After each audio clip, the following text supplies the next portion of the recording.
Pain points? Sounds painful, right? But did you know that identifying your ideal client pain points is one of the most powerful marketing tools in your business? If you don't know your ideal client's pain points, you do not know them. And if you don't know them, you actually have no idea what content to create, because how can you create content for someone who you don't even know?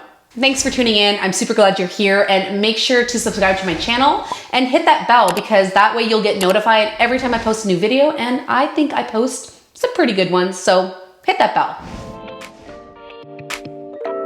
So pain points are a specific problem that prospective customers of your business are experiencing. In other words, you can think of pain points like problems, sort of plain and simple. And pain points are going to be totally specific to your ideal client or your niche. The truth is, all humans want to avoid pain. And your ideal client is experiencing pain around their specific health issue. They hate it.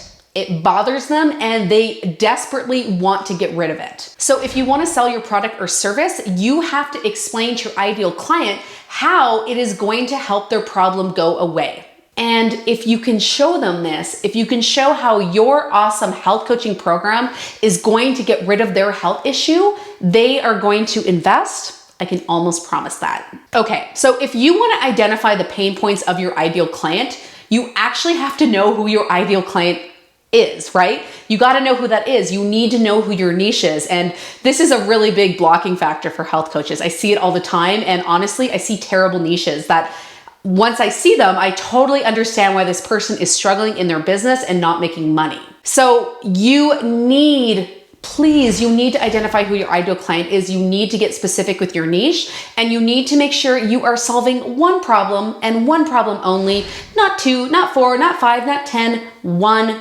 problem. So for example, if you are niching in anxiety, pain points for someone suffering from anxiety might be, I'm afraid to go out in public. I have social anxiety and I feel isolated because I don't go to social functions. I wake up with my heart racing, right? These are all pain points. These are all things that people with anxiety are suffering with. But the most important thing about pain points, and so listen closely, the pain points, they need to come from them, your client, your ideal client, and not you.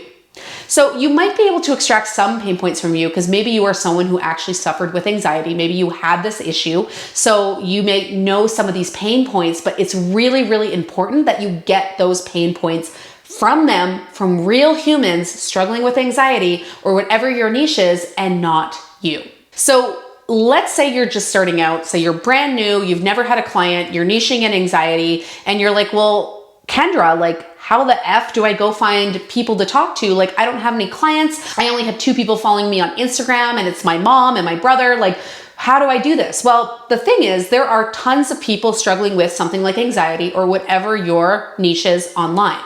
So you can actually go out there and do what I call research, really, really important, and actually find these people and figure out, like, what are they actually struggling with? What keeps them up at night? Like, what are these legitimate, real pain points? So there are 3 really amazing ways to connect with your ideal client and actually see what they're struggling with. Well, number 1 would be any clients. If you've ever had a client who has suffered with your problem, the niche that you are niching in, ask them questions, or just pay attention to when they speak. And if not, maybe you have a friend or a family member or a spouse or someone else who has actually struggled with anxiety who wouldn't mind that you ask them a few questions. If that doesn't exist, or that isn't an option, you can actually do some research online. So a great place to learn about your ideal client pain points is actually Facebook groups. There are lots of Facebook groups around all different types of health problems. So for example, if I was niching in anxiety, I would go find Facebook groups that help people with anxiety, and I would go in the group and I would be a fly on the wall. I would look at, what are they posting? What are they struggling with? What questions are they asking, right? Don't go in there and try to sell and be like, I can help you. I have these great services and you should come be my client. Don't do that. Usually that's not actually cool to do in someone else's Facebook group. There's usually rules around that, and that could get you booted the heck out. But you can go in there and just ask questions, engage, be a fly on the wall, like check it out and actually write these down. Like, what are they struggling with? What is bothering them the most about having anxiety or whatever it is. Another place you can research your ICA's pain points is just on social media. For example, so outside of Facebook, you could go to Instagram, for example, and you could go follow someone who is in a similar niche. So someone else who maybe helps women or men or whatever it is with anxiety. And you could go to their Instagram account and look at their posts and see who's commenting and like, what are the questions? Again, like, what are they asking? What are they struggling with? Like, what are these people saying? And what are the words they are actually using? Like, how are they actually describing their anxiety? So I guarantee you are not the first person to ever niche in what you're niching in. There's probably hundreds of other people online who are niching in a similar thing. So go follow those people, do some research, be a fly on the wall, and actually learn about your ideal client. Another place you can look for your ideal client pain points is actually just to ask your audience. So if you have any amount of following, even if you only have like 50 to 100 people on Instagram or LinkedIn or wherever it is you're hanging out, get out there and ask them. So for example, I really love using Instagram stories to connect with my audience because they have these cool little questions features, they have quiz features, they have the poll features, all these cool little stickers and ways that you can actually reach out to your audience and ask them, like, what are you actually struggling with? Like, what is the hardest thing about having anxiety? What drives you the most insane about having anxiety? There are so many different ways to actually get out there and engage with people who have this issue. And I guarantee whatever your niche is, there are literally thousands, if not millions of people struggling with this. So you just need to find them. And if they are at all in your audience, you just need to ask them questions and engage with them. Another way to do this is actually to send out a survey. So recently, I actually sent out a survey to my email list just because I wanted to know more about who they were, you know, what was keeping them up at night and what they really wanted from me and what they wanted to learn from me.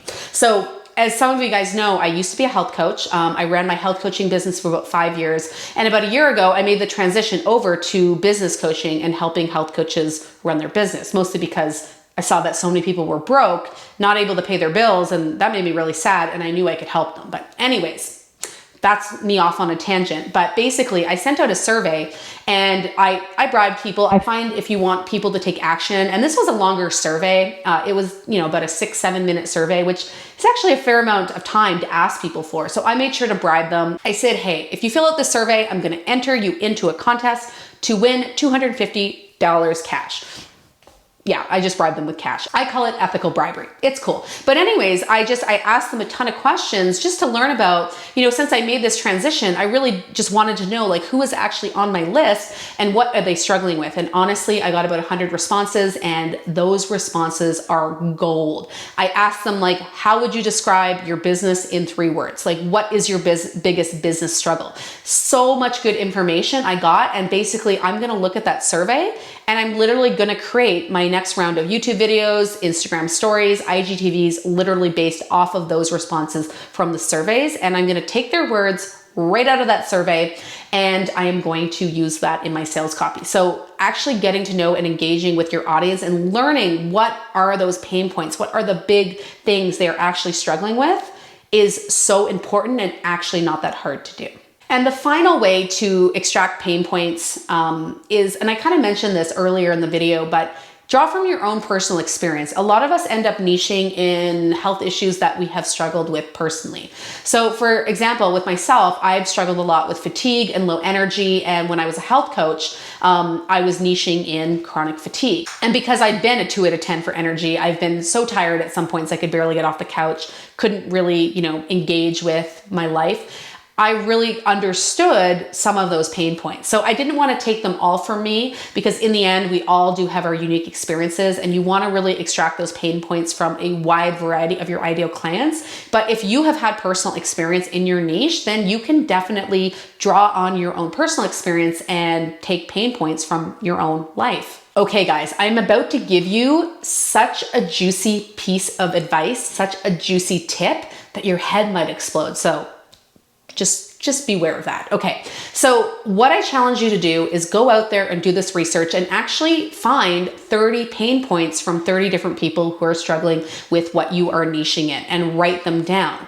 The next thing you do is you want to go and solve each of those pain points. And basically what you've just done is you've created 30 days of content. right? 30 days of content, like that's amazing. And you can just go out there and share it. And at the end of 30 days, you can literally just repeat because the truth is not everyone's going to see all your content, and it's not actually a bad thing to be repetitive online. You really want to be known for your niche. You want to be the go-to person for that health issue. So this is actually a fantastic way to create content, is actually do the research, figure out what their pain points are, solve those pain points, and then create content out of it. So you could create a video out of it. You could do an Instagram post. You could do a Pinterest post, whatever it is, wherever you like to hang out online, you can create a post that solves each of those individual pain points. And if you are still struggling to figure out like who is my niche, like who is my ideal client and what are their pain points, you can download my Find Your Money Making Niche workbook, and I will link to that below this video. And if you like this video, as always, I would love it if you could let me know by clicking that like button, maybe subscribing to my channel so you don't miss a video when I post one, or just sharing it with someone you know who is struggling with client pain points. Guys, and if you want my help with your niche, with your client pain points, let me know in the comments below. I will come back and check these comments and I will coach you. I really want to help you. So just leave me a comment with your niche, with your client pain points, and I will give you my feedback. So happy pain pointing, happy niching, not sure. Have a good day, and I'll see you in the next video.